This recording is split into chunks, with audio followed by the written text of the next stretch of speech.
저희 계속해서 신명기 29장 보겠습니다. 29장 오늘은 1절부터 4절까지만 보겠습니다. 먼저 잠깐 기도하겠습니다.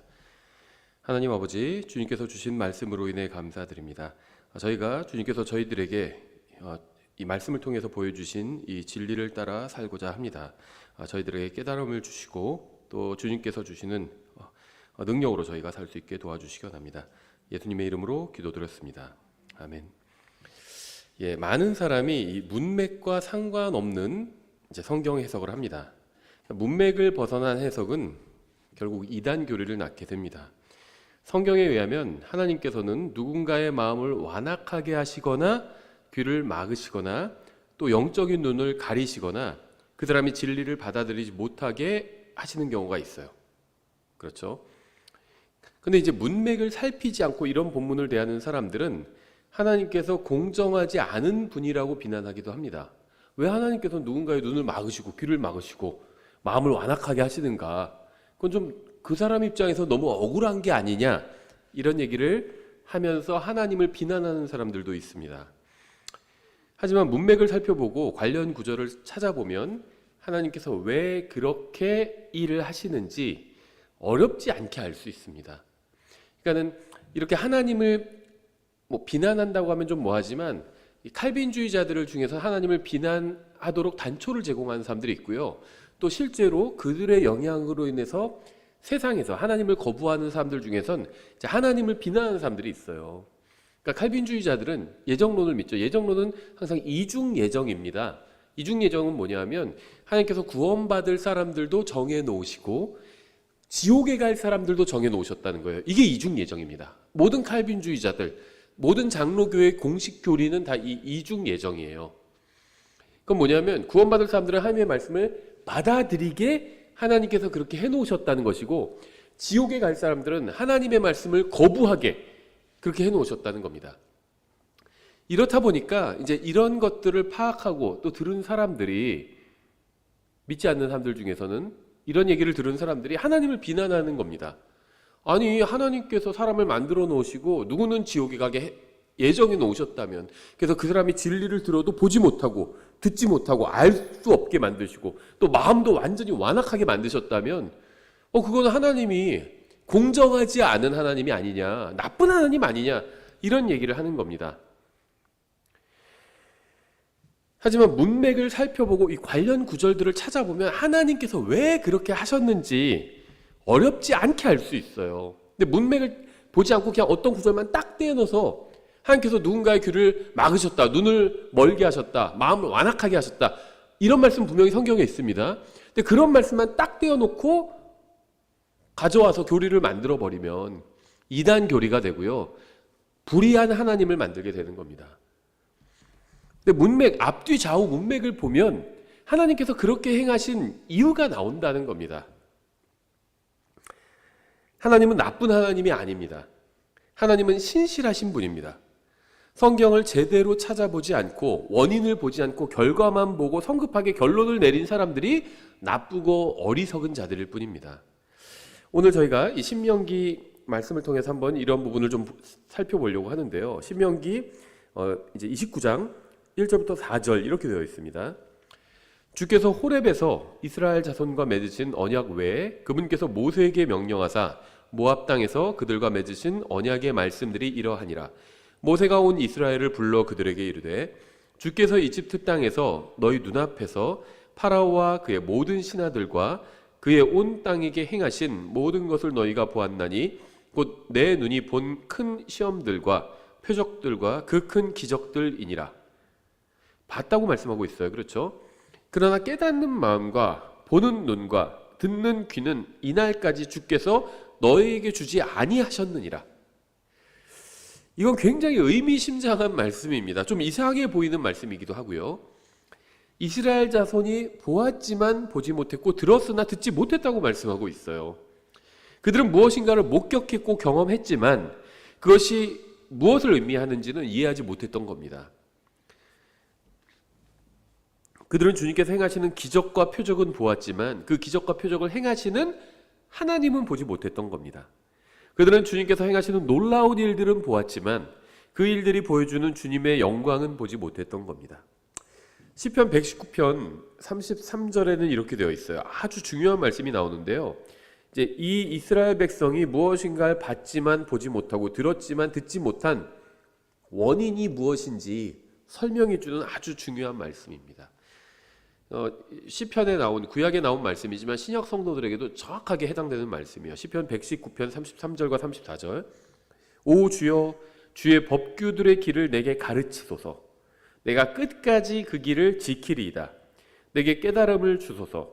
그러면 내가 주의 법을 지키리니 참으로 내 온 마음으로 그것을 준수하리이다. 시편 기자는 단순히 지적 호기심으로 주님의 말씀을 알고자 하지 않았습니다. 그는 주님의 말씀을 알고 그 말씀에 순종하고자 했습니다. 그는 하나님께서 가르쳐 주신 것을 그대로 행하기 원했습니다. 그는 하나님께서 자신에게 보여주신 것을 보여주신 그대로 지키고자 했습니다.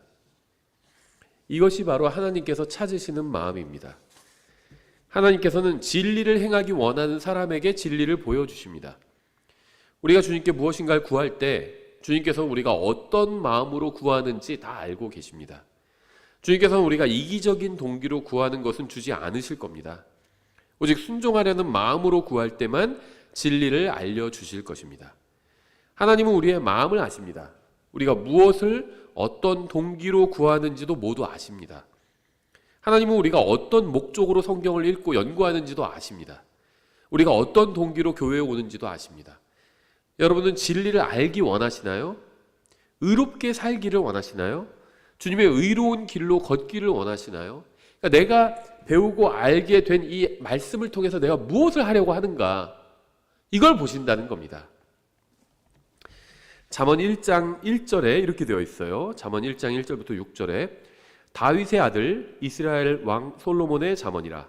이것은 지혜와 훈계를 알게 하고 명철의 말씀들을 파악하게 하며 지혜와 정의와 판단의 공의와 공평의 훈계를 받게 하고 단순한 자들에게 민감함을 주며 젊은 자에게 지식과 분별을 주기 위한 것이니 지혜로운 자는 듣고 학식을 더할 것이요 명철한 자는 지혜로운 계략들을 얻어 잠언과 해석과 지혜로운 자들의 말들과 그들의 은밀한 말들을 깨달으리라.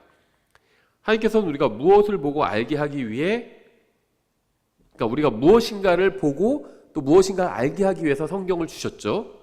계속해서 7절에 주를 두려워하는 것이 지식의 시작이나 어리석은 자들은 지혜와 훈계를 멸시하느니라. 저는 성경을 읽을 수 있는 지각을 가지고 있죠. 그 정도 지능은 되죠. 제가 머리가 대단히 좋지 않아도 성경을 읽을 수는 있어요. 그렇죠? 하지만 저에게 주님을 두려워하는 마음이 없다면 제가 아무리 성경을 읽어도 그것은 신문이나 잡지를 읽은 것과 별로 다르지 않다는 겁니다. 저에게는 설교나 강해를 들을 수 있는 지능이 있어요. 그렇죠? 하지만 제가 교회에 와서 말씀을 듣고 머리로만 이해하고 집으로 돌아가면 저의 인생에는 아무 일도 일어나지 않을 것입니다. 말씀을 듣고 머리로만 이해하면 그것만으로는 듣기 전이나 후가 다르지 않다는 겁니다. 말씀을 듣고 머리로만 그렇구나 라고 이해하고 내가 그대로 살진 않아요. 그럼 말씀을 듣기 전이나 후가 똑같다는 겁니다. 그러니까 아는 것은 행하지 않는다면 아무 의미가 없다는 거예요. 예를 들면 아무리 아내를 사랑하라는 말씀을 들어도 실제로 아내를 사랑하지 않는다면 그 말씀은 누구에게도 유익을 주지 못한다는 겁니다. 그렇죠? 그리고 결국엔 그 말씀을 하신 하나님과도 아무 교감을 나누지 못하게 된다는 거예요.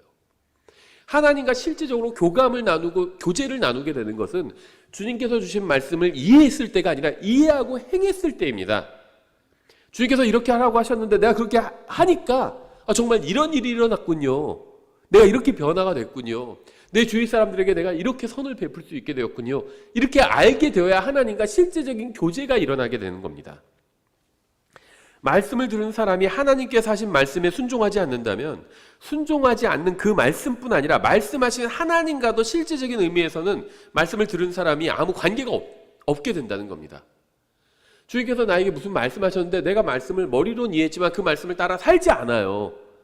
그러면 나에게 하신 그 말씀 자체가 나와 아무 관련이 없는 겁니다. 그리고 그 말씀을 하신 분과도 사실 관련이 없는 거예요. 나한테 아무리 말씀하셔봐야 내가 그대로 행하지 않는다면 나한테 말씀하신 게 의미가 없잖아요. 말씀도 의미가 없고 말씀을 하신 분도 나에게는 의미가 없게 되는 겁니다. 그게 무슨 상관이에요? 아무리 나한테 말을 해봐야 내가 듣지 않는다면 나에게 말하는 것 자체가 아무 의미가 없어진다는 겁니다. 그럼 진정한 관계가 이루어지지 않는 거예요. 그렇죠?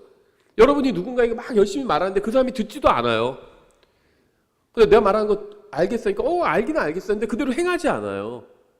그럼 그 사람과 여러분의 진정한 관계가 제대로 이루어지지 않는다는 겁니다. 배가 고프다고 해요. 그럼 어디에 가면 내가 밥 차려놨으니까 거기 가서 먹어 이렇게 얘기했는데 알겠어. 거기 가면 밥이 있다는 거지. 이해했어. 이래놓고 가지 않아요. 그래놓고 계속 배고파 이러고 있어요. 그럼 결국에는 나와 이 사람과의 관계가 좋아지는 게 아니라 더 악화가 되는 거죠. 배가 고프다고 해서 내가 밥을 차려놓고 거기 가서 먹으라고 했는데 안 가요. 그래서 이해했어. 다 이해했어. 거기 가면 밥 있다는 거잖아. 알았어. 나 알아들었어. 그래놓고는 안 가요. 그러면은 내가 한 말도 그 사람에겐 결국 아무 의미가 없는 것이고 나와 그 사람의 관계도 좋아질 수가 없다는 겁니다. 배가 고프다고 해서 내가 정성껏 음식을 준비해서 마련해 놨어요. 그래서 가서 먹으라고 그랬는데 무슨 말인지는 알겠지만 알겠어 해놓고 가지는 않아요. 결국 나를 무시하는 거죠. 나도 기분이 나쁘죠. 배가 고프다고 해서 밥을 차려놓고 가서 먹으라고 어디에 있는 차려놓은 것까지 알려줬는데도 가질 않아요. 그래놓고는 다 알겠다고 그래요. 무슨 말인지 충분히 알겠다니까 나한테 그만 얘기해. 알겠어. 근데 배고프네? 이러고만 있어요. 그럼 결국 말을 한 나와 관계가 좋아질 수가 없다는 겁니다. 하나님께서 말씀하신 게 바로 그거예요. 아무리 아르네를 사랑하는 말씀을 들어도 내가 실제로 사랑하지 않으면 그 말로 인해서 누구도 유익을 얻지 못하게 되고 결국엔 말씀하신 분과의 관계도 좋아질 수가 없다는 겁니다. 하나님의 말씀은 사람 안에서 일하고 하나님과 사람을 엮어줍니다. 하나님께서 말씀을 하셨으면 그 말씀을 우리가 믿고 그대로 행하면 그 말씀이 우리 안에서 일하기 시작한다는 거예요. 우리 안에 계신 성령님께서 그 말씀을 통해서 일하신다는 겁니다. 근데 그뿐만이 아니라 내가 하나님의 말씀을 잘 듣잖아요. 그럼 하나님과도 더욱 끈끈한 관계가 된다는 거예요. 친밀해지겠죠. 내가 하는 말을 다 듣는 아이가 있다면 그 아이와 나는 더 친밀해지겠죠. 근데 내가 하는 말을 다 들었다고 하면서 그 말대로 행하지 않아요. 그럼 그 관계가 친밀해지지는 않겠죠. 이건 교제의 문제라는 겁니다. 말씀을 들은 사람이 말씀을 믿지 않고 말씀에 순종하지 않는다면 말씀은 그 사람 안에서는 일하지 않습니다. 따라서 말씀에 순종하지 않으면 말씀하신 하나님과는 아무 관계가 이루어지지 않는다는 거예요. 말씀만 무용지물이 되는 것이 아니라 아무리 좋은 말씀을 줘도 내가 그 말씀대로 행하지 않는다면 그 말씀은 무용지물이 되는 거죠. 쉬운 예로 누가 로또 번호를 알려줬어요. 진짜 당첨되는 번호를 알려줬는데도 그 말을 믿고 로또를 사지 않으면 유익이 되지 않는 거죠. 근데 내가 적어놨어요. 그리고 당첨된 거 딱 보니까 발표하는 거 보니까 내 번호가 맞아. 맞으면 뭐예요? 내가 사지 않으면 의미가 없는 거죠. 말씀을 들었는데 내가 행하지 않아요. 그러면 첫 번째로 그 말씀이 나에게 아무 유익을 주지 못한다는 겁니다. 이게 첫 번째고 두 번째는 더 본질적인 건데 말씀하신 분과의 관계도 좋아질 수가 없다는 거예요. 말을 했는데 알아들었어 하고 그대로 행하지 않아요. 그럼 관계는 더 악화된다는 거죠. 좋아질 수가 없다는 겁니다. 이건 구원과는 또 다른 문제예요. 많은 사람이 구원은 받았지만 영적으로 성장하지 못하고 하나님과 좋은 관계에 있지 못한 원인이 여기 있습니다. 하나님 집안에서 태어났는데 하나님의 아들로 태어났는데 말을 듣지 않아요. 아버지의 말을 듣지 않아요. 그럼 관계가 나빠질 수 있다는 거죠. 탕자가 아버지의 아들이었지만 제사를 챙겨서 멀리 갔잖아요. 그럼 아들이라는 사실은 변하지 않지만 관계는 나빠졌죠.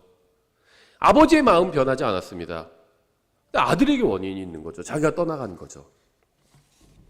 하나님께서는 아내들에게는 남편에게 순종하라고 말씀하셨습니다. 모든 자매님은 이 말씀을 잘 알고 있을 겁니다. 하지만 모든 자매님이 이 말씀에 순종하는 것은 아니죠. 많은 자매님이 이 말씀을 알지만 좋아하진 않아요. 이 말씀을 알지만 이 말씀에 따라야 하는 것은 아니라고 생각합니다. 예외적인 경우가 있다고 생각합니다. 이 말씀에 순종하기를 거부하면 그것은 결국 이 말씀을 하신 하나님을 부인하는 것이고 존재하지 않는 분으로 여기는 겁니다. 무력화한다고 그러죠. 우리가 무력화. 하나님께서 이스라엘 자손을 책망하시는 것도 이와 같습니다. 그들은 이집트에서 주님의 기적을 직접 봤습니다. 주님께서 무서운 재앙으로 이집트를 심판하시는 것을 목격했죠. 하지만 그들은 금송아지를 만들어서 뛰놀고 춤추면서 숭배했습니다. 그들은 홍해가 갈라지는 것을 목격했습니다. 하늘에서 만나가 내려오는 것도 봤습니다. 낮에는 구름 기둥이, 밤에는 불 기둥이 자신들을 인도하고 보호하는 것도 경험했습니다.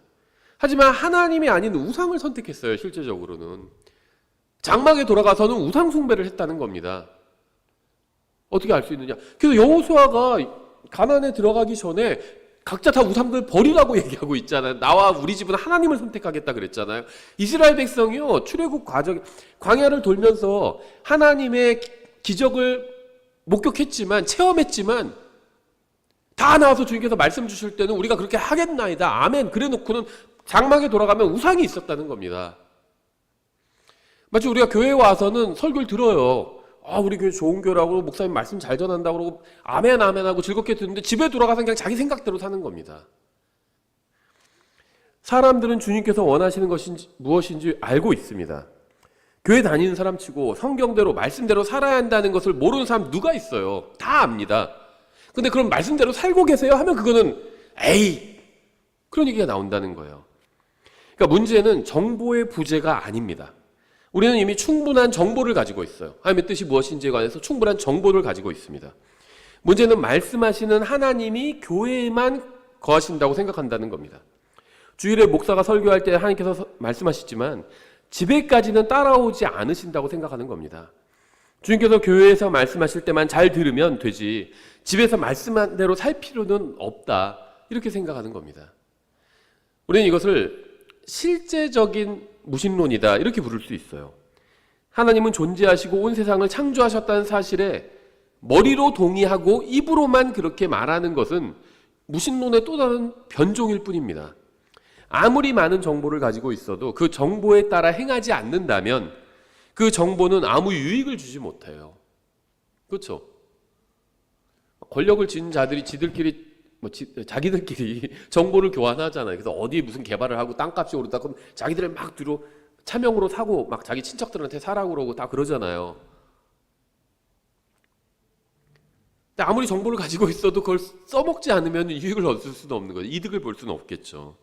얘가 좀 잘못된 예를 들었긴 했지만은, 정보를 가지고 있어도 그 정보에 따라 행하지 않는다면 그 정보는 아무 유익을 주지 못합니다. 아무리 성경을 많이 알고 있어도 그 말씀대로 살지 않는다면 주님께서는 그 사람 안에서는 일하지 않으실 겁니다. 영적 유익을 얻을 수 없게 된다는 겁니다. 복음을 정확하게 안다 해도 그 복음을 믿지 않으면 구원받을 수 없습니다. 아무리 정확한 정보를 안다 해도 그 정보를 믿지 않으면 아무 유익도 얻을 수 없습니다. 아무리 성경을 많이 알고 하나님의 뜻을 안다 해도 하나님을 두려워하고 그분의 뜻대로 살고자 하지 않는다면 그 성경 지식은 전화번호 전체를 암기하고 있는 것과 크게 다르지 않아요. 말씀을 알기만 하면 유익을 얻는 것이 아니라 말씀을 행하고자 해야 유익을 얻을 수 있기 때문입니다. 중요한 정보는 이미 다 공개되어 있습니다. 누구나 하늘나라에 갈 수 있고 누구나 하나님의 자녀가 될 수 있고 누구나 창조자와 교제를 나눌 수 있습니다. 문제는 그것을 원하는 마음이 있느냐입니다. 진리를 알고 그 진리를 따르고자 하는 마음을 가지고 있느냐가 문제의 본질입니다. 누구도 지옥에 갈 필요가 없고요. 육신적인 그리스도인이 될 필요도 없습니다. 진리는 공개되어 있고 능력도 준비되어 있어요. 그대로 따라 살고 순종하고자 하는 마음만 있다면 모든 것이 달라질 수 있습니다. 이스라엘 자손도 아주 중요한 정보를 가지고 있었습니다. 그들은 율법과 계명을 지키겠다고 주님 앞에서 약속했지만 각자 장막으로 돌아가서는 주님과 했던 약속은 모두 잊어버리고 우상을 섬겼습니다. 그들이 실패한 원인은 정보의 부재가 아니라 순종하고자 하는 마음의 부재가 있었던 겁니다. 이사야서 25장 9절 이렇게 되어 있어요. 그분께서 온유한 자들을 판단의 공의로 지도하시리니 곧 온유한 자들에게 자신의 길을 가르치시리로다. 12절 주를 두려워하는 자가 누구냐? 그분께서 친히 택하실 길로 그를 가르치시리로다. 하나님께서는 사람을 가르치실 수 있습니다. 주님께서 가르치지 못하시는 이유는 사람에게 그 말씀대로 살려는 마음이 없기 때문입니다. 주님께서는 사람들에게 진리를 보여주실 수가 있습니다. 사람들이 진리를 보지 못하는 이유는 스스로 눈을 가리고 있기 때문이에요. 하나님께서는 사람들의 인생을 변화시켜 주실 수 있으십니다. 사람들의 인생이 변화되지 않는 이유는 그들이 원하지 않기 때문입니다. 문제는 정보가 없거나 방법이 없는 데 있지 않아요. 문제는 진심으로 원하지 않는 사람들에게 있습니다. 하나님께 문제가 있는 것이 아니라 사람들에게 문제가 있는 것입니다. 하나님께서는 여러분이 원하는 것을 주실 겁니다. 여러분이 주님과 만나서 교제를 나누기를 원한다면 주님께서는 여러분을 만나 주실 것이고 교제를 나눠 주실 것입니다. 여러분이 주님의 말씀대로 살기를 원하신다면 주님께서는 여러분에게 주님의 완전한 뜻을 보여주실 것입니다. 여러분이 계속 죄 가운데 살면서 오직 자신을 위해서만 살기 원한다면 주님께서는 여러분이 원하는 대로 내버려 두실 겁니다. 이건 구원과는 또 다른 문제입니다. 주님께서는 원하지 않는 사람을 영적으로 성장하게 하지 않으실 겁니다. 원하지 않는 사람에게 영적 승리를 주지도 않으실 겁니다. 아주 유명한 말씀이죠. 이 사람들이 오해하기 딱 좋은 말씀이에요. 이사야서 6장 8절에 이렇게 되어 있습니다. 이사야서 6장 8절부터 10절. 딱 이 본문만 보면 우리가 어떤 생각을 할 수 있을까요? 이사야서 6장 8절. 또한 내가 주의 음성을 들었는데 이르시기를 내가 누구를 보내며 누가 우리를 위하여 갈까 하심으로 그때 내가 이르되 내가 여기 있나이다 나를 보내소서 하니 그분께서 이르시되 가서 이 백성에게 말하기를 참으로 너희가 듣되 깨닫지 못하고 오늘 신명기 말씀과 비슷하죠. 참으로 너희가 보되 알지 못하느니라 하며 이 백성의 마음을 우둔하게 하고 그들의 귀를 둔하게 하며 그들의 눈을 다를지니 이것은 그들이 자기 눈으로 보고 귀로 듣고 마음으로 깨달아 회심하여 고침을 받지 못하게 하려 함이라 하시게. 하나님께서는 이사야에게 이스라엘 자손이 들어도 듣지 못할 것이고 봐도 보지 못할 것이고 깨닫지도 못하고 회심하지도 못하고 고침을 받지도 못할 것이라고 선포하라고 하셨습니다. 칼빈주의자들은 이 말씀을 오해해서 예정론이라는 교리가 옳다고 생각했어요. 하지만 이 말씀에는 원인이 제시되어 있지는 않습니다. 이 말씀은 어떤 일에 대한 결과요? 심판이에요. 심판의 결과를 보여주신 겁니다. 누군가 감옥에 있어요. 근데 그것만 보여주면은 저 사람 왜 감옥에 있지? 불쌍하다. 이렇게 생각하는 겁니다. 그것만 보고. 누가 감옥에 갇혀 있는 걸 보고 저 사람 자유도 없네. 참 불쌍하다. 이 생각만 하는 거예요. 근데 그 사람이 감옥에 가는 원인이 있다는 거죠. 다른 사람 물건 훔치고 때리고 죽이고 그래서 감옥에 갔어요. 그럼 우린 그걸 보고 불쌍하다고 생각하지는 않죠. 원인을 알면요 결과를 이해할 수 있습니다. 근데 원인은 버려두고 결과만 봐요. 그러면 이제 알 수 없어요. 이 사람 왜 감옥에 있지? 억울한 거 아닌가? 보니까 잘생겼는데 왜 감옥에 있지? 억울할 것 같은데? 이런 생각을 하게 된다는 겁니다. 원인이 어디 있을까요? 제가 이사야서 6장 8절부터 10절을 읽었습니다. 이거는 심판의 결과예요. 원인은 5장에 나와 있습니다. 이사야서 5장 1절부터 4절에 이제 나는 내가 지극히 사랑하는 자에게 노래를 부르되 그가 포도원에 관해 내가 사랑하는 자에 대한 노래를 부르리라. 내가 지극히 사랑하는 자에게는 열매를 풍성히 내는 작은 산에 포도원이 하나 있도다. 그가 그것에 울타리를 두르고 그것에 돌들을 주어 내며 최상품의 포도나무를 거기에 심고 그것의 한가운데 망대를 세우며 또한 그 안에 포도즙 틀을 만든 뒤에 포도원이 포도 내기를 바랐는데 그것이 들포도를 내었도다. 오 예루살렘 거주민들아 유다 사람들아 원하건대 이제 나와 내 포도원 사이의 시비를 판단하라. 내가 내 포도원을 위해 무슨 일을 더할 수 있었으랴. 그 안에 내가 행하지 아니한 것이 무엇이냐. 포도원이 포도내기를 내가 바랐는데 어찌하여 그것이 들포도를 내었느냐. 하나님께서 이스라엘 자손이 봐도 보지 못하고 들어도 듣지 못하고 깨닫지도 못하고 회심하지도 못하고 고침을 받지도 못할 것이라고 6장에서 말씀하신 이유가 원인이 그 5장에 상세하게 기록되어 있습니다. 주님께서는 그들에게 필요한 모든 것을 제공해 주셨어요.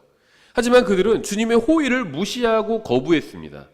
주님께서는 그들이 주님의 백성답게 살 수 있는 길을 마련해 주셨지만 그들은 그 길로 걷기를 거부했던 겁니다. 심지어 더한 짓도 했어요. 이사야서 5장 20절에 이 6장은 결과예요. 5장의 원인이 있습니다. 5장 20절에 악을 선이라 하고 선을 악이라 하며 어둠을 빛으로 삼고 빛을 어둠으로 삼으며 쓴 것을 단 것으로 삼고 단 것을 쓴 것으로 삼는 자들에게 화가 있을지어다. 하나님께서 무엇이 선한 것이고 무엇이 악한 것인지 성경을 통해서 충분히 보여주셨습니다. 하지만 하나님께서 보여주신 것을 무시하는 사람들이 있어요. 말씀대로 하지 않아도 되고 세상이 그렇게 악한 것만은 아니라고 하는 사람들이 있습니다.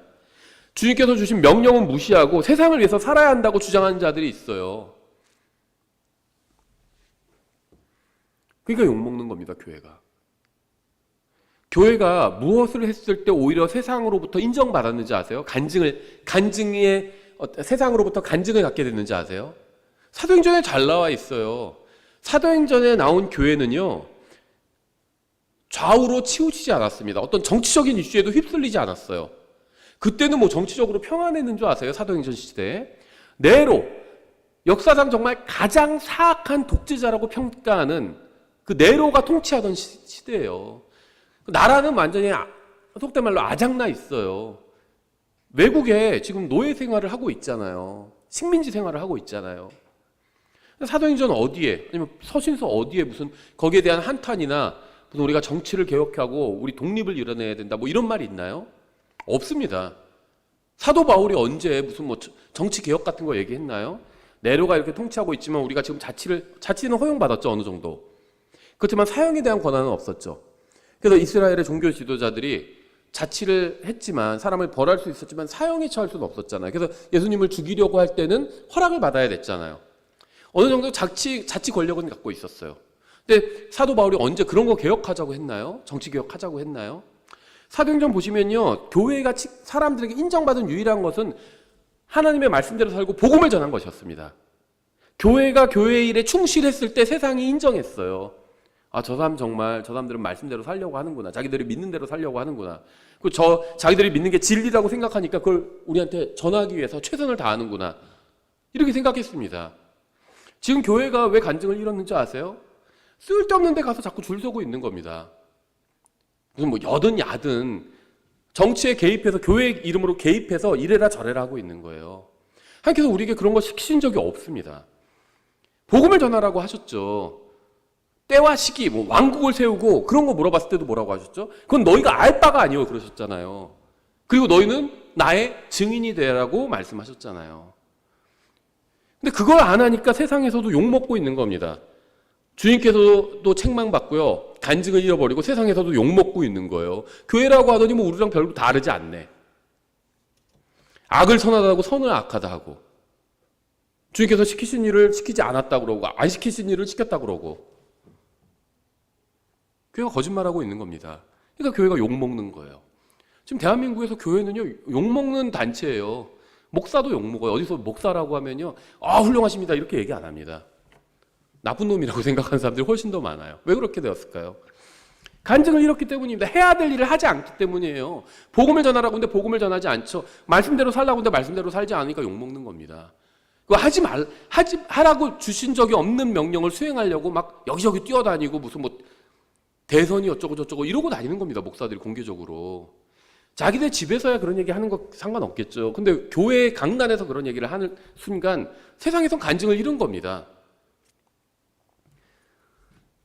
그런 자들이 바로 악을 선이라고 선을 악이라 하면 어둠을 빛이라고 빛을 어둠이라 하는 자들이에요. 주님께서 이런 자들의 눈을 어둡게 하고 귀를 막고 마음에 깨달음을 주지 않으실 겁니다. 진리를 알려주지 않으신다는 거예요. 자기 뜻대로 행하지 않는 자.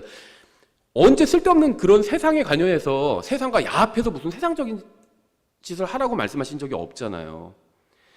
이들이 먼저 주님의 말씀을 거부했기 때문에 주님도 이들을 거부해서 더 이상 진리의 빛을 비춰주지 않으시는 겁니다. 하나님께는 잘못이 없어요. 하나님은 그저 사람들이 원하는 대로 주셨을 뿐입니다. 문제는 하나님께 있는 것이 아니라 인간의 완악한 마음에 있습니다. 계속해서 이사야서 5장 21절, 자기가 보기에 지혜로운 자들과 자기가 보기에 분별 있는 자들에게 화가 있을지어다. 포도주를 마시는데 용감한 자들과 독주를 섞는 힘센 자들에게 화가 있을지어다. 이게 우리나라의 현실입니다. 왜 주말 저녁 술집에 사람들이 가득한지 아세요? 왜 유흥가에 사람들이 북적이 있는지 아세요? 왜 영광스러운 하나님과 예수 그리스도의 은혜의 복음을 선포하면 사람들이 이상한 사람 취급을 하는지 아세요? 그들은 자신들이 지혜롭다고 생각하기 때문입니다. 포도주를 마시고 독주를 섞는 것이 진정한 인생의 자유를 누리는 것이라고 생각하고 있는 거예요. 그들은 먹고 마시며 뛰돌면서 예수님이 아닌 자기 자신이라는 우상을 섬기고 있는 겁니다. 기준을 자기가 정하는 거예요. 인생이란 이런 거지 뭐. 그렇죠?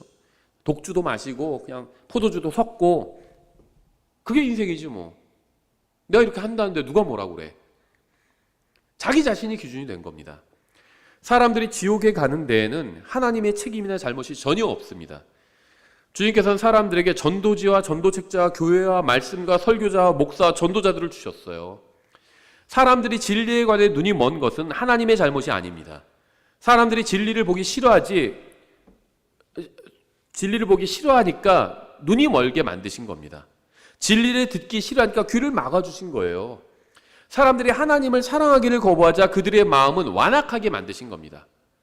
마음이 언제 딱딱해지는지 아세요? 사랑이 식으면 딱딱해집니다.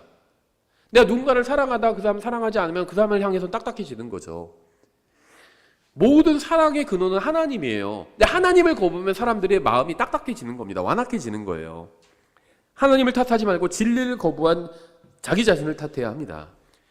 아무리 믿는 부모님을 만나고 좋은 성경 교사를 만나고 좋은 교회를 다니고 바른 성경을 읽는다 해도 말씀에 순종하고자 하는 마음이 없다면 모두 헛된 일일 뿐입니다.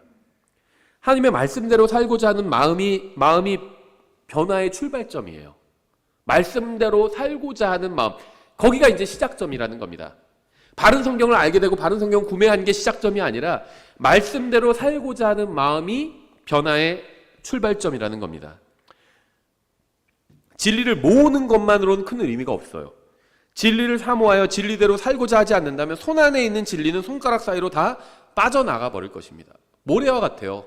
아무리 모아봐야 진리를 그냥 쑥쑥 빠져나갈 겁니다. 이사야서 5장 계속해서 23절, 그들은 보상을 받으려고 사악한 자를 의롭다며. 그래서 제가 정치인들을 지지하지 않는 이유예요. 공개적으로. 그 중에서 제일 그래도 나라 운영을 잘할 것 같은 사람을 뽑는 거죠. 모든 사람, 우리를 포함하고 모든 정치인을 포함한 모든 대선 후보를 포함한 모든 사람이 죄를 지어 하나님의 영광에 이르지 못했습니다. 의로운 사람이 있나요? 단 한 사람도 없다고 그랬어요. 마치 뭐 누가 막 의로운 사람인 것처럼 막 연호해요, 정치인들의 이름을. 그들은 보상을 받으려고 사악한 자를 의롭다 하며 의로운 자에게는 그의 의를 빼앗느니라. 그러므로 불이 지푸라기를 삼키는 것 같이 불꽃이 겨를 태우는 것 같이 그들의 뿌리가 썩게 되며 그들의 꽃이 먼지처럼 날리리니 이는 그들이 군대들의 주의 법을 버리고 이스라엘의 거룩한 신분의 말씀을 멸시하였기 때문이라. 제가 5장이 원인이라고 그랬죠. 6장은 결과입니다. 여기에 영적으로 눈이 멀고 귀가 막히고 치료받지 못하는 원인이 무엇인지 아주 정확하게 나와 있습니다. 모든 영적인 불행의 원인은 거룩하신 분의 말씀을 멸시한 데 있습니다. 이건 이제 예수님께서 어떻게 해석하시는지 한번 보세요. 마태복음 13장 10절에 나와 있는데요. 예수님께서 이 말씀을 인용하시면서 아주 중요한 표현을 하나 추가하십니다. 마태복음 13장 10절에 제자들이 와서 그분께 이르되 어찌하여 그들에게 비유들로 말씀하시나이까 하며 그분께서 그들에게 대답하여 이르시되 하늘의 왕국의 신비들을 아는 것이 너희에게는 허락되었으나 그들에게는 허락되지 아니하였기 때문이라. 누구든지 있는 자는 받아서 더욱 풍성하게 될 것이나 누구든지 없는 자는 자기에게 있는 것도 빼앗기리라. 그러므로 내가 그들에게 비유들로 말하는 이유는 그들이 보아도 보지 못하고, 지금 이제 이사야서 6장 또 신명기 29장 문맥과 같죠. 그들이 보아도 보지 못하고 들어도 듣지 못하며 깨닫지도 못하기 때문이니라. 이사야의 대언이 그들 안에서 성취되었으니 그 대언은 이르기를, 여기도 대언이 성취되었다고 하면 예언인 거죠. 대언은 대신 말하는 거고 예언은 미리 있을 일을 말하는 거잖아요. 그러면 성취되었다는 거에 호응하려면 예언이라고 해야죠. 이사야의 대언이 그들 안에서 성취되었으니 그 대언은 이르기를 너희가 듣기는 들어도 깨닫지 못하고 보기는 보아도 알지 못하리라.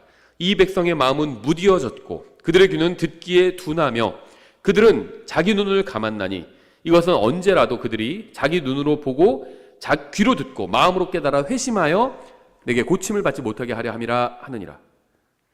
여기서 아주 중요한 표현이 나오죠. 그들이 자기 눈을 감았다. 이 표현입니다. 예수님의 말씀에 의하면 사람들은 스스로 눈을 감은 겁니다. 자기 눈을 감은 거예요. 누가? 자기가. 주님께서는 이사야 6장의 원인이 무엇이었는지 다시 한번 확인해 주신 겁니다. 진리를 보지 못하는 이유는 진리가 없어서가 아니라 스스로 눈을 감았기 때문이에요. 아무리 내 앞에, 예를 들면 제 앞에 화분이 있어요. 옆에 제가 눈을 감으면 화분이 안 보입니다. 화분이 안 보이는 이유는 화분이 없기 때문이 아니라 내가 눈을 감았기 때문이에요. 하나님의 뜻은 하나님께서 성경을 통해서 알려주셨습니다. 하나님의 뜻을 모르는 이유는 자기가 눈을 감았기 때문이에요. 사람이 영적으로 눈이 먼 원인은 하나님이 아닌 자신에게 있는 겁니다. 칼빈주의자들이 주장하는 저항할 수 없는 은혜란 것은 존재하지 않아요. 저항할 수 없는 은혜가 뭔지 아세요? 사람이 눈을 감았는데 하나님께서 억지로 손가락으로 이렇게 눈을 뜨게 하신다는 겁니다. 우리가 장난칠 때 그럴 때 있죠. 누가 막 친구가 자고 있는데 억지로 눈을 막 뜨게 한다거나, 사람이 진리를 보지 않으려고 원하지 않기 때문에 진리를 보지 않으려고 눈을 감았는데 하나님께서 눈을 억지로 막 열어서 뜨게 하신다는 거예요. 이게 저항할 수 없는 은혜입니다. 근데 그런 건 없어요. 하나님은 무슨 장난꾸러기가 아닙니다. 사람들은 하나님의 은혜를 저항했습니다. 주님께서 진리를 주시자 스스로 눈을 감아버린 겁니다. 성경을 주셨는데 책을 덮어버리고 눈앞에서 치워버린 거예요. 야, 그거 보기도 싫다, 치워버려. 그런 사람도 있어요.